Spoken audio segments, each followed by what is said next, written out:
Et on continue avec Saint Augustin, je vous le rappelle, Éloge de la paix, c'est paru aux collections du Laurier. Je vous invite à aller consulter les deux vidéos précédentes, Éloge de la paix et Sur la paix. Et cette fois-ci, nous allons lire de l'amour de Dieu et de l'amour du siècle. Et comme dans les deux chapitres précédents, petite contextualisation. Il est difficile d'assigner une date à ce sermon. On le dirait contemporain des grandes persécutions. L'occasion en a été une fête de martyrs et le martyr y semble toujours en perspective. L'époque à laquelle il s'adapte le mieux paraît être la fin de la vie de saint Augustin, aux approches de la persécution vandale. Quoi qu'il en soit, jamais l'évêque n'avait plus fortement prêché la nécessité de s'élever jusqu'à l'héroïsme par le mépris de la mort et la préférence donnée au Christ sur toute affection humaine. On trouvera pour finir un commentaire original et pénétrant de la maxime évangélique. Qui trouve sa vie la perdra, et qui la perd pour l'amour de moi la trouvera. C'est parti, pour le texte, qui, comme là encore une fois dans les chapitres précédents, est un petit peu divisé en plusieurs sous-chapitres. Le monde et Dieu se disputent notre cœur. Les martyrs ont choisi Dieu. Au fond de toute tentation, deux amours luttent sans cesse en cette vie. L'amour du siècle et l'amour de Dieu. Celui des deux qui l'emporte attire à lui comme un poids le cœur séduit. Nous n'avons que faire des ailes et des pieds pour aller à Dieu. C'est pour l'affection qu'on va à lui. De même, c'est par l'affection contraire qu'on tient à la terre et non pas des nœuds et des liens matériels. Le Christ est venu changer nos amours et détacher notre cœur des choses terrestres pour le faire s'éprendre de la vie du ciel. Nous ayons fait homme, il s'est fait homme pour nous. Un Dieu a pris l'humanité pour communiquer aux hommes la divinité. C'est un combat qu'il nous propose ainsi. Combat avec la chair, combat avec le démon, combat avec le siècle. Mais ayons confiance. Car celui qui nous impose cette lutte n'en est pas le spectateur inactif. Il nous recommande seulement de ne pas présumer de nos forces. Quiconque présume de ses forces, étant homme, met sa confiance dans les forces d'un homme. Maudit soit quiconque place sa confiance dans l'homme. Dans nos martyrs, embrasés par cette flamme d'un pieux et saint amour, la volonté a été assez forte pour consumer l'herbe de la chair. Mais leur âme est restée intacte et ils sont parvenus à celui dont l'amour brûlait leur cœur. Quant à la chair elle-même, elle recevra pour le mépris qu'elle a fait des plaisirs l'honneur qui lui est dû dans la résurrection des morts et, si elle a été semée clan l'ignominie, c'est pour lever dans la gloire. Dieu permet les affections humaines, mais il doit passer le premier. À ceux qu'embrase cet amour, ou mieux, pour allumer en eux la flamme de cet amour, le Seigneur dit « Quiconque aime son père ou sa mère plus que moi n'est pas digne de moi, et quiconque refuse de prendre sa croix et de me suivre n'est pas digne de moi. » Il n'a pas supprimé l'amour que nous devons avoir pour nos parents, pour une épouse et des enfants, il l'a simplement ordonné. C'est ce que l'Église déclare dans le Cantique des Cantiques. Il a ordonné en moi la charité.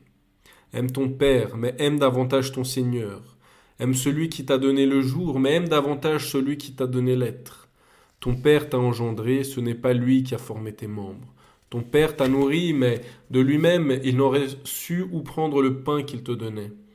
Enfin, quant au bien que ton Père te réserve, il faut qu'il s'en aille pour que tu en hérites et qu'ainsi, par sa mort, il te fasse place dans la vie. Pour ceux que Dieu te réserve, il les garde avec lui. Là, tu posséderas l'héritage avec Dieu lui-même. Tu n'attendras pas qu'il s'en aille pour lui succéder, mais tu t'attacheras à lui pour demeurer toujours avec lui. Aime donc ton père, mais garde-toi de le préférer à ton Dieu.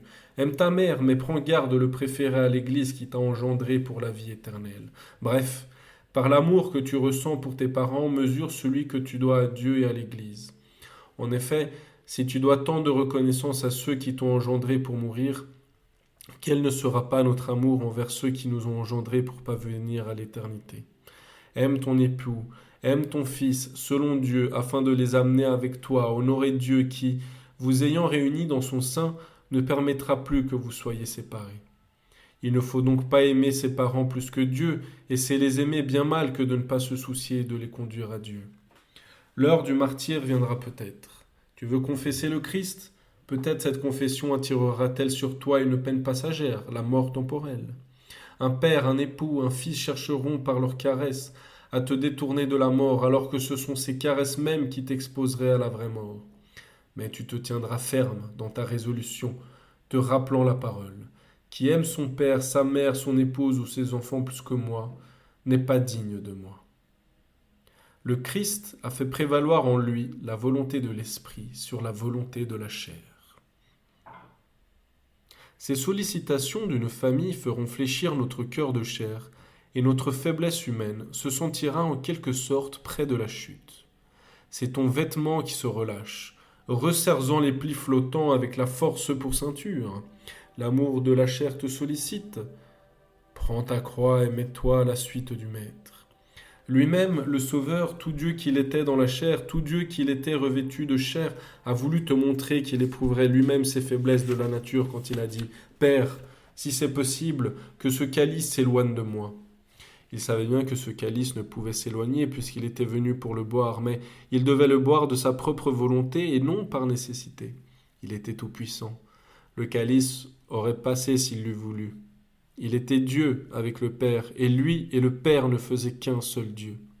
Mais voici que dans cette forme d'esclave, dans cette nature qu'il avait prise pour toi, il fait entendre une voix d'homme, une voix de chair, il a daigné prendre ta place, afin que par lui ta faiblesse pût se plaindre, mais que, par lui aussi, tu fusses capable de résolution magnanime. Il a fait voir quelle est cette volonté qui, en nous, pouvait subir l'assaut de la tentation, pour montrer aussitôt à quelle volonté tu devais soumettre la tienne. Père, dit-il, il est possible que ces calices s'éloignent de moi. Voilà la volonté humaine. Il y a chez moi un homme, et ce qui parle en moi, tout à l'heure, est la forme d'esclave. Père, s'il est possible que ce calice s'éloigne de moi. C'est la voix de la chair, non la voix de l'esprit, la voix de la faiblesse, non celle de la divinité. S'il est possible que ce calice s'éloigne, c'est là la volonté dont il a été dit à propos de Pierre.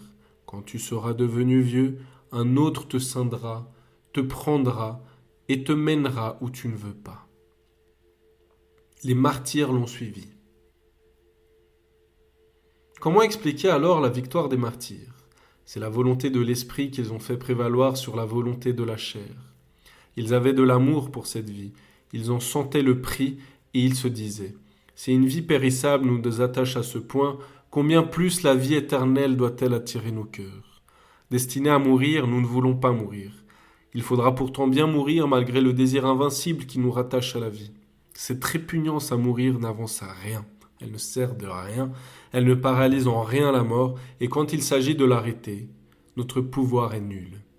Ce que tu redoutes viendra malgré toi, et cette échéance que tu cherches à éloigner, elle se présentera que tu le veuilles ou non. Tu t'efforces de différer la mort, mais tu ne peux pas la supprimer. Si les amateurs de cette vie font tant d'efforts pour différer la mort, que ne doit-on pas tenter pour l'écarter tout à fait? Tu ne veux pas mourir, c'est certain. Change d'amour, et tu verras devant toi non pas la mort qui viendra malgré toi, mais la mort dont la suppression dépend de toi. La première et la seconde mort, seule la seconde est à craindre. Prends donc garde, y a-t-il encore un peu d'amour dans ton cœur? Quelque étincelle en jaillit-elle parmi les cendres de la chair? Et cette étincelle se sent-elle assez forte en toi pour que le vent de la tentation non seulement ne l'éteigne pas, mais lui communique un accroissement de vigueur? Si ta flamme n'est pas comme celle de l'étoupe qu'un léger souffle éteint, si elle brûle comme le chêne dont les charbons s'embrasent d'autant plus que l'air est plus vif, mets-toi en présence des deux morts. L'une temporelle, et c'est la première, l'autre éternelle, et c'est la seconde. La première mort nous attend tous, la seconde sera réservée aux seuls méchants, aux impies, aux infidèles, aux blasphémateurs, à tous les adversaires et ennemis de la sainte doctrine. Fais attention, regarde bien ces deux sortes de morts. Tu voudrais, si c'est possible, échapper à toutes les deux. Je le sais, tu aimes la vie et tu répugnes à mourir, et tu consentirais volontiers à passer de cette vie à l'autre, non comme le mort qui doit ressusciter, mais comme un vivant qui se sentirait élevé à une condition meilleure. C'est cela que tu voudrais. Ce désir-là est dans la nature humaine, et ce n'est pas seulement par une volonté réfléchie, c'est d'instinct que l'âme s'y porte.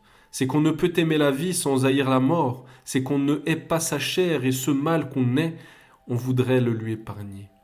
Personne n'a de haine pour sa propre chair. Et ce sentiment, l'apôtre s'en porte garant quand il écrit « Nous tenons notre demeure de Dieu même, une maison qui n'est pas bâtie de main d'homme, une habitation éternelle dans les cieux. Aussi, nous gémissons ici-bas, désirons entrer dans cette demeure comme on revêt un vêtement. Parce que, ajoute-t-il, nous ne voulons pas être dépouillés, mais être revêtus par-dessus afin que la mort soit absorbée par la vie. Tu ne veux pas être dépouillé et pourtant tu le seras, mais fais en sorte que dépouillé par la mort de la tunique terrestre, tu sois retrouvé vêtu de la cuirasse de la foi. C'est pour cela qu'il ajoute « Si cependant nous sommes trouvés revêtus et non dépouillés.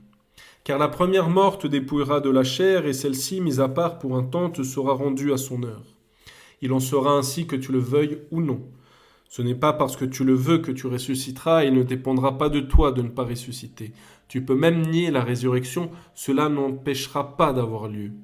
L'essentiel est de se comporter de telle sorte que devant ressusciter, bon gré mal gré, la résurrection te mette dans la condition que tu désires. La première mort est nécessaire. Nous pouvons éviter la seconde. De fait, le Seigneur Jésus lui-même a déclaré « L'heure vient où tous ceux qui sont dans tous les tombeaux entendront sa voix et sortiront, qu'ils soient bons ou mauvais, et on les verra remontant des profondeurs de la terre, et à la voix de ce vivant qui a nom le Créateur, rien ne pourra retenir les morts.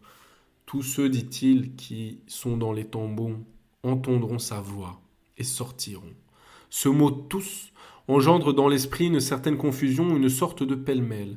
Mais écoute la distinction, écoute la division qu'il introduit. Ceux, dit-il, qui auront fait le bien s'avanceront pour une résurrection de vie, et ceux qui auront fait le mal pour une résurrection de condamnation. Cette condamnation que subiront les impies à la résurrection est appelée seconde mort. Pourquoi donc, ô chrétien, crains-tu la première ? Elle viendra malgré toi.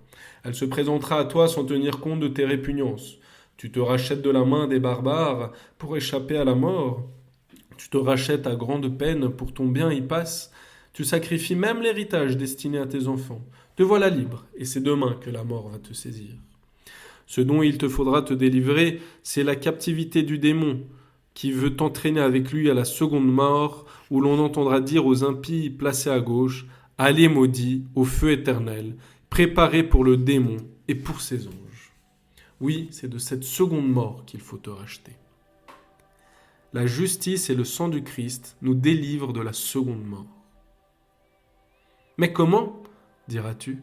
Inutile de chercher des boucs et des taureaux ou, comme dernière ressource, de sonder le fond de ta bourse en te disant « C'est à prix d'argent que je me suis racheté des mains des barbares. » Le prix qui te délivrera de la seconde mort, c'est la justice.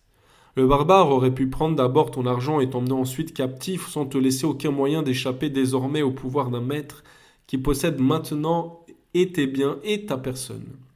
La justice, elle, on ne te l'enlèvera pas contre ton gré. Elle demeure dans le trésor intime de ton cœur. Tiens-la bien, garde-la bien, et elle te rachètera de la seconde mort. Cette mort-là, si tu n'en veux pas, elle ne sera pas, car si tu veux, tu en auras dans la main de quoi l'éviter. La justice, notre volonté l'obtient de Dieu. Elle la boit en lui-même, en sa source, source toujours ouverte à qui en est digne. Considère enfin le secours qui t'est offert. Ton argent t'a racheté des barbares, tes richesses t'ont racheté de la première mort. C'est le sang du Christ qui t'a racheté de la seconde. Il avait du sang pour nous racheter, et s'il a pris ce sang, c'est pour le répandre et nous sauver par lui. Le sang de ton maître, si tu le veux, a été versé pour toi, sinon il n'a pas été versé pour toi. Peut-être, diras-tu. Mon Dieu, en effet, a pris du sang pour me racheter, mais dans sa passion, il a tout donné. Que lui reste-t-il qui puisse me donner encore ? C'est là le grand mystère qu'en le donnant une fois pour toutes, il l'a donné pour tous. À qui l'accepte, le sang du Christ est le salut. À qui le refuse, il se tourne en supplice. Et tu hésites, toi qui ne veux pas mourir, à délivrer avant tout le monde la seconde mort. Et tu seras délivré si tu ne te décides pas à prendre ta croix et suivre le Maître. Lui, il a bien pris la sienne pour chercher l'esclave. On sacrifie tout à la vie du temps. L'attachement de tant d'hommes à la vie temporelle ne devient-il pas, pour vous, mes frères, la plus pressante des exhortations à aimer la vie éternelle ? Que ne font-ils pas ces hommes pour vivre peu de jours ? Voici que la maladie oblige à chercher un médecin. Mais de l'avis des hommes compétents qui ont examiné le malade, son état est désespéré. Et voici qu'on vous parle d'un autre médecin, assez habile pour le tirer de cette extrémité. Que ne va-t-on pas lui promettre? Que ne lui donnera-t-on pas pour prolonger chez le malade une vie douteuse? Pour vivre un peu de temps, on sacrifie tout moyen de vivre. Quelqu'un est tombé entre les mains d'un ennemi ou d'un brigand, c'est un père. Pour le sauver de la mort ou des chaînes, ses enfants accourent et emploient à le racheter, même les biens qu'ils devaient leur laisser plus tard, car ils veulent délivrer celui qu'il leur faudra bientôt ensevelir. Quelle démarche de leur part, que de peine et que d'efforts, impossible d'en donner une idée. Même la vie de l'éternité. Et cependant, ce que j'ai à dire est encore plus grave et serait même incroyable si je les fais ne parler d'eux-mêmes. Qu'ai-je dit tout à l'heure? Que les hommes sacrifient pour vivre tout leur argent au point de ne se rien réserver? Que pour vivre un petit nombre de jours, combien certains pour vivre dans la crainte, pour vivre dans la peine, ils font des dépenses, des prodigalités inouïes? Malheur au genre humain. Je disais que pour vivre, ils dépensaient tout moyen de vivre. Écoutez. Voilà qui est pire, qui est plus grave, plus criminel et, je le répète, incroyable si les faits n'étaient là. Afin de vivre un peu plus de temps, les hommes vont jusqu'à sacrifier le bien qui leur permet de vivre toujours. Faites attention à ce que je dis et comprenez-moi bien. Mes paroles sont encore obscures et cependant elles en troublent déjà plusieurs auxquels le Seigneur a voulu ouvrir ce qui était fermé. Laissez de côté ceux qui abandonnent et perdent tous leurs moyens de vivre pour prolonger quelque peu leur vie. Considérez ceux qui renoncent aux moyens de vivre toujours pourvu qu'on leur accorde de vivre un peu plus de temps ici-bas. Qu'est-ce à dire? Je veux parler de la foi. Je veux parler de la piété. C'est la monnaie avec laquelle on achète la vie éternelle. Et voici qu'à l'improviste, un ennemi se présente qui cherche à t'effrayer en te disant non pas choisis entre l'argent ou la vie, mais choisis entre le Christ et la vie. Si tu nies le Christ pour vivre quelques jours, tu perds les moyens de vivre toujours. Ô toi qui redoutes la mort, est-ce là aimer la vie? Homme de bien, d'où te venait cette crainte de la mort si ce n'est de l'amour inné de la vie? Le Christ est la vie. Pourquoi t'attacher à une vie si courte et risquer de perdre celle qui demeure? Tu me diras peut-être que tu n'as pas perdu la foi, mais que tu n'avais aucun moyen de racheter ta vie. Attache-toi donc fermement à ce que te fera vivre toujours. Regarde ton voisin, que ne fait-il pas pour vivre un peu plus de temps? Regarde ce renégat du Christ et par quel crime il est assuré quelques jours de vie. Et ces quelques jours de vie, tu ne les mépriserais pas pour écarter à jamais le jour de la mort, pour vivre des jours éternels sous la protection de ton Rédempteur et sur le même rang que les anges dans le royaume sans fin? Quel amour as-tu choisi et quelle perte n'as-tu pas faite? Il s'agissait de servir le Maître et tu n'as pas su porter ta croix. Explication de la parole. Qui trouve sa vie la perd. Va quelle prudence, il veut voir en toi celui qui t'a dit « Prends ta croix et suis-moi », qui trouve sa vie la perd, et qui la perd à cause de moi la trouve. Qui trouve sa vie la perd, et qui la perd la trouve. Pour la perdre, il faut d'abord la trouver, et quand tu l'auras perdue, c'est alors que tu la trouveras de nouveau. Il est deux temps où on la trouve, et pour passer de l'un à l'autre, il est un temps où on la perd. Personne ne peut perdre sa vie pour l'amour du Christ, qu'il ne l'ait d'abord trouvé, et personne ne peut trouver sa vie dans le Christ, qu'il ne l'ait d'abord perdue. Trouve-la pour la perdre, perds-la pour la trouver. Comment faire pour la trouver d'abord, afin de l'avoir pour la perdre ensuite? Quand tu songes que tu es mortel dans une partie de toi-même, quand tu te représentes ton Créateur qui d'un souffle a créé ton âme, quand tu comprends que tu la dois cette âme à celui qui te l'a donnée, que tu dois la rendre à celui qui te l'a prêtée, tu as trouvé ton âme et c'est par la foi que tu l'as trouvée. Tu crois cette vérité et tu as trouvé ton âme, car tu étais perdu avant de croire. Tu as trouvé ton âme. Tu étais mort à cause de ton incrédulité et tu as revécu par la foi. Tu es celui dont on peut dire « Il était mort et il revit, il était perdu et le voilà retrouvé ».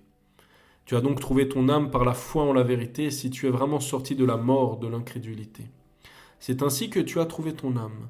Perds-la maintenant et traite ton âme comme une semence. Vois le laboureur. C'est en foulant et en vannant son blé qu'il le trouve, mais il le perd à son tour en le semant. Il trouve dans l'air ce qu'il avait perdu dans ses semailles.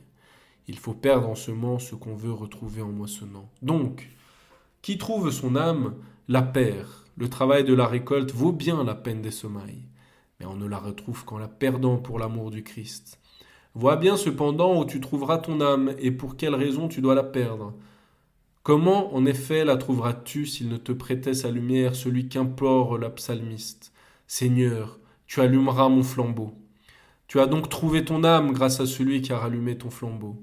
Vois maintenant pourquoi tu dois la perdre, car ne va pas perdre à la légère ce que tu as trouvé avec tant de peine. Le Christ n'a pas dit, qui perdra son âme la trouvera, mais qui l'aura perdue à cause de moi. Quand tu trouves par hasard sur le rivage le corps d'un naufragé, la pitié t'arrache des larmes et tu t'écries « Le malheureux !» C'est pour l'amour de l'or qu'il a perdu sa vie. Tu as raison de pleurer et ta pitié est bien placée. Pleure du moins sur lui puisque tu ne peux plus le secourir. Il a bien pu perdre sa vie pour l'amour de l'or, mais l'amour de l'or ne lui fera pas retrouver. Cette perte de sa vie, il a pu se l'infliger. Il est incapable de la réparer. Et ce qui doit nous préoccuper, ce n'est pas tant qu'il a perdu que ce pourquoi il l'a perdu. Si c'est pour l'avarice, je veux bien où j'y la chair, mais où est maintenant ce qui lui était vraiment cher? Et pourtant, l'avarice a commandé et, pour l'amour de l'or, cet homme a perdu la vie. Mais quand on la donne pour le Christ, la vie ne se perd pas, elle ne saurait se perdre. Insensé, pourquoi en douterais-tu? Écoute le conseil du Créateur. Il t'a fait pour la sagesse, lui qui t'a créé avant que tu fusses capable de sagesse. Écoute, n'hésite pas à perdre ta vie pour le Christ. Confie à la fidélité de ton Créateur ce que tu es censé perdre. Tu le perds sans doute, mais celui-là même le reçoit pour qui rien ne périt. Si tu aimes la vie, perds-la pour la trouver, car du jour où tu l'auras trouvée, tu n'auras plus rien à perdre, ni aucune raison de rien perdre. C'est ce que tu auras trouvé la vie qui, une fois trouvée, ne saurait périr, marchant en cela sur les traces du Christ, dont la naissance, la mort et la résurrection nous servent d'exemple, puisque, ressuscité des morts, il ne meurt plus et que sur lui, désormais, la mort ne domine plus.